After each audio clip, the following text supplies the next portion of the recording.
সাংবাদিক বন্ধুরা, আমরা আজকে এখানে এসেছিলাম জুলাই আগস্টের এক নিপীড়িত শ্রমিক পরিবারে একজন কিশোর যে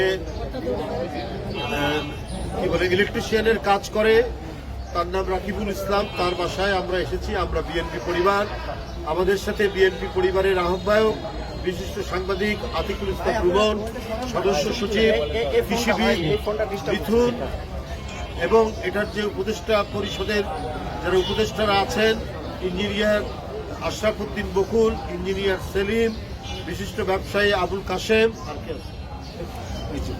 আচ্ছা সহ আমরা বিএনপি পরিবারের নেতৃবৃন্দ আমরা এখানে উপস্থিত হয়েছি রাকিবুল ইসলামকে দেখার জন্য।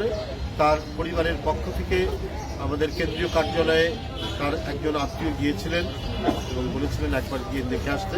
আমরা সেই দেখার জন্য এসেছি এবং আমরা আমাদের দলের সম্মানিত ভারপ্রাপ্ত চেয়ারম্যান জনাব তারেক রহমানের পক্ষ থেকে তাকে শুভেচ্ছা জানাই। শুভেচ্ছা জানানোর জন্যই তাকে এসেছিলাম। তার যে অবদান, তার যে রক্ত ঝরানো যে অবদান, এটা জাতি স্মরণ রাখবে, এদেশের মানুষ স্মরণ রাখবে, বাংলাদেশ জাতীয়তাবাদী দল স্মরণ করবে গণতন্ত্রের জন্য এবং এদেশের মানুষের মুক্তির জন্য এবং ভয়ঙ্কর এক দানবীয় গুন্ডা পান্ডাদের হাত থেকে দেশের রক্ষার জন্য। একজন শ্রমিক কিশোর, সে যে নিজের শরীরের রক্ত ঝরিয়ে সেদিন রাজপথে উপস্থিত থেকেছে, এই অবদান ভোলার নয়। এই অবদানকে, এই জাতিকে অবশ্যই স্বীকার করতে হবে, দলকে অবশ্যই স্বীকার করতে হবে। আজকে তারপরেও আমরা বলবো যে আমরা চাই একটি সুষ্ঠু বিচার। এই সমস্ত ঘটনা, আইনের শাসন প্রতিষ্ঠিত করতে এত বিলম্ব কেন? আপনি ঢালাও গ্রেপ্তার, ঢালাও মামলা শেখ হাসিনার মতো করলে এটাতে মানুষের মন জিতবে না। প্রকৃত যারা দায়ী, কারা রকিবুল ইসলামকে আঘাত করেছে, সেই দুর্বৃত্ত কেন এখনো গ্রেপ্তার হয় না? তার সাজা কেন এখনো হয়নি? কারা মুগ্ধকে, কারা আবু সাইদকে, কারা ওয়াসিমকে হত্যা করেছে, তাদেরকে তো সবাই জানে, প্রকাশ্য দিবালোকে। তাদেরকে আইডেন্টিফাই করে, তাদেরকে চিহ্নিত করে এখনো বিচারের আওতায় নিয়ে আসতে অন্তর্বর্তীকালীন সরকার ব্যর্থ হয়েছে। কেন পারছেন না? কারণ তাদের কাজের চাইতে অকাজ বেশি করছে। জনগণের যে চাহিদাগুলো সেগুলো না মিটিয়ে তারা মেটানোর চেষ্টা করছেন একেবারে খামখেয়ালিপূর্ণভাবে অযৌক্তিক কাজগুলো করছেন। সামনে বাজেট হবে, আমরা শুনছি শিক্ষা এবং স্বাস্থ্য খাতে বাজেটের বরাদ্দ কম হবে। কেন?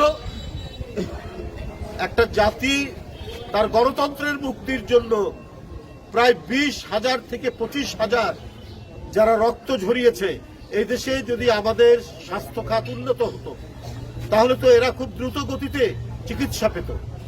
তারপরেও এবারের বাজেটে কেন স্বাস্থ্য খাতে, শিক্ষা খাতে কম হবে? বাজেট বরাদ্দ কম হবে কারণ আমাদের এতই স্বাস্থ্য ঘাটতি, চিকিৎসা দেওয়ার এতই অভাব যে আজকে হাসপাতালের বারান্দায় বারান্দায় এখনো জুলাই আগস্টে যারা আহত হয়েছেন তারা কাতরাচ্ছেন, তারা আর্তনাদ করছেন। এই আর্তনাদ অন্তর্বর্তীকালীন সরকারের কানে যাচ্ছে না। এখনো পঙ্গু হাসপাতাল থেকে আহত ছাত্ররা এবং অন্যান্য যারা শ্রমিকরা রয়েছেন তারা হাসপাতাল থেকে বেরিয়ে এসে তাদের চিকিৎসার জন্য রাস্তা অবরোধ করছে। আপনাদের যারা এই আন্দোলন সংগ্রাম এবং গণতন্ত্রের লড়াই যাদের বিন্দুমাত্র ভূমিকা নেই, বরং কখনো কখনো ক্রিটিসাইজ করেছেন গণতন্ত্রের পক্ষের মানুষকে, তাদের অনেককেই তো উপদেষ্টা করা হয়েছে। আমরা জানি তাদের অনেককেই উপদেষ্টা করা হয়েছে। টক শোতেও তারা নানা কথা বলে, সবার কথা বলছি না, কয়েকজন আছে।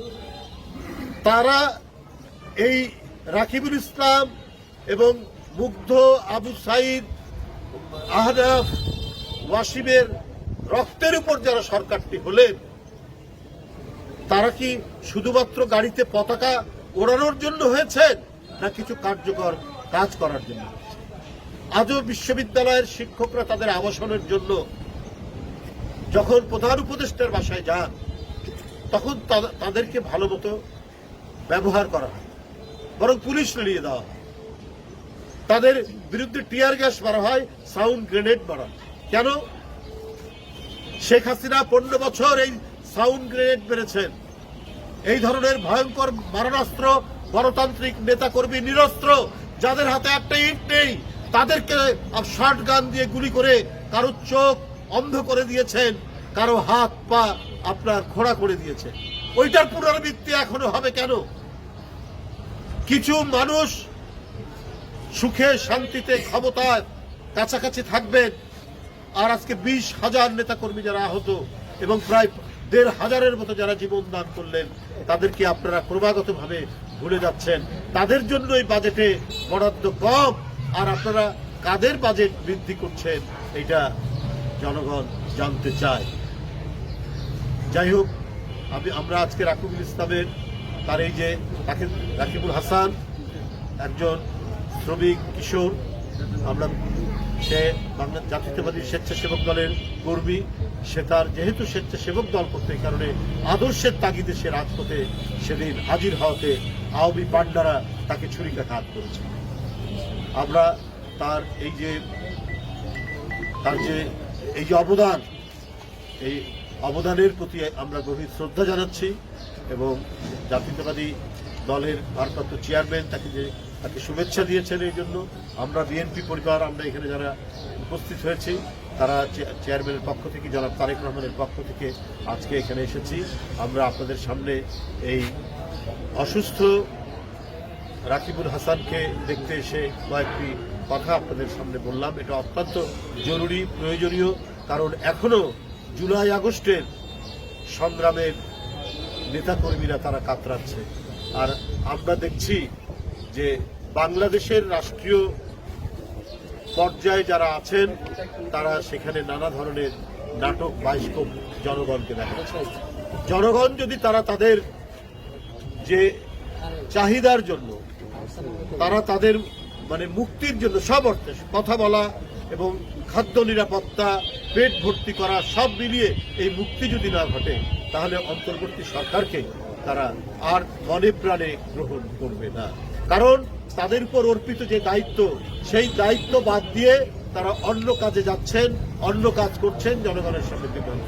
তারা যদি সত্যি সততার উপর ভিত্তি করে কাজ করতেন, তাহলে নির্বাচনের ডেডলাইন দিতে, নির্বাচনের তারিখ ঘোষণা করতে।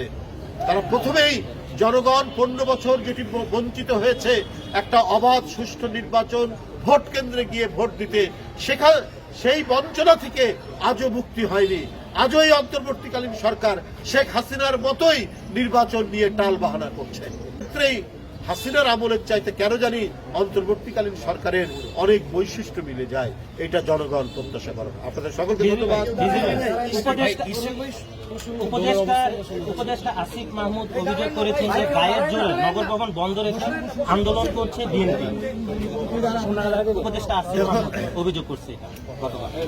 আমি আমাদের বয়সে অনেক ছোট, অনেক ছোট, হঠাৎ একটা রাষ্ট্রীয় দায়িত্ব, গুরুতর দায়িত্ব পেয়ে গেছে, এই জন্য কথাবার্তার ভারসাম্যহীনতা রয়েছে।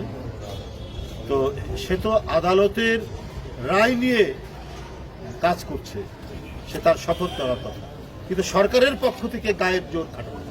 তাহলে চট্টগ্রামের যে আমাদের সাদাত, সে কি করে মেয়র হতে পারল? সেও তো আদালতের রায় নিয়ে সে মেয়র হয়েছে। যদি একই আইনে যদি সাদাত হতে পারে, তাহলে ইশরাক কেন হতে পারবে না? এটা হলো জনগণের জিজ্ঞাসা, আমার না।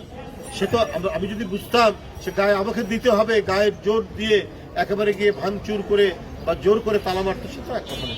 তার কাছে তো আদালতের রায় আছে, আইনের পদ্ধতিতে সে গিয়ে দেখছে যে আইনের কাভারেজ থাকার পরেও, আইনসম্মতভাবে সে যাওয়ার পরেও সরকার গায়ের জোরে তাকে মেয়র হতে দিচ্ছে।